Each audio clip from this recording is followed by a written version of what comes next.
بسم اللہ الرحمن الرحیم۔ السلام علیکم۔ جس کمرے میں قرآن ہو وہاں قربت کرنا جائز ہے۔ قرآن مجید اللہ تعالیٰ کی وہ آخری اور مستند ترین کتاب ہے جسے دین کے معاملے میں انسانیت کی ہدایت کے لیے محمد رسول اللہ پر نازل کیا گیا ہے۔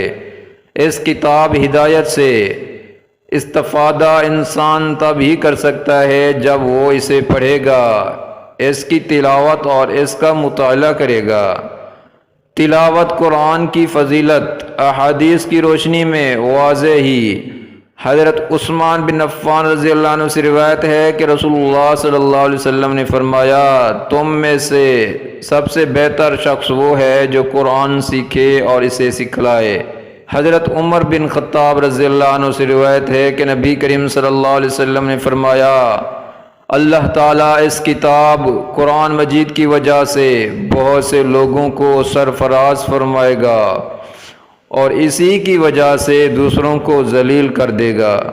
سرفراز اللہ کے حکم سے وہی ہوں گے جو قرآن کے احکام کی پیروی کریں گے، اور ابتدائی چند صدیوں میں مسلمان جب ہر جگہ قرآن کے حامل اور عامل تھے، اس پر عمل کی برکت سے وہ دین و دنیا کی سعادتوں سے بہراور ہوئے۔ لیکن مسلمانوں نے جب سے قرآن کے احکام و قوانین پر عمل کرنے کو اپنی زندگی سے خارج کر دیا، تب سے ہی ان پر ذلت و رسوائی کا عذاب مسلط ہے۔ کاش مسلمان دوبارہ قرآن کریم سے اپنا رشتہ جوڑیں تاکہ ان کی عظمت رفتہ بحال ہو سکے۔ جس گھر میں قرآن مقدس موجود ہو تو اس گھر میں قربت کرنا کیسا ہے۔ قرآن پاک آج الحمدللہ ہر گھر میں موجود ہے۔ دنیا میں کوئی ایسی کتاب نہیں ہے جو اتنی عام ہے جو ہر گھر میں موجود ہو۔ کوئی ایسی کتاب نہیں ہے جس کے بارے میں اللہ تعالیٰ نے حفاظت کرنے کا وعدہ فرمایا ہو۔ اللہ تعالیٰ فرماتے ہیں، میں ہی قرآن مقدس کا محافظ ہوں اور میں ہی حفاظت کرنے والا ہوں۔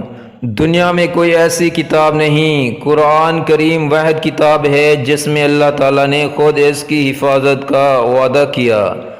جس گھر میں قرآن مقدس موجود ہے تو اس کمرے میں قربت کرنا چاہتے ہیں تو کسی ڈبے میں اندر رکھا جاتا ہے تو بنا قرات کر سکتے ہیں، کوئی گناہ کی بات نہیں۔ اس لیے آپ اس کمرے میں بیوی سے قربت کر سکتے ہیں۔ بہتر یہ ہے کہ قرآن پاک اگر کھلا رکھا ہے تو کسی ڈبے یا جندان میں رکھ دیں۔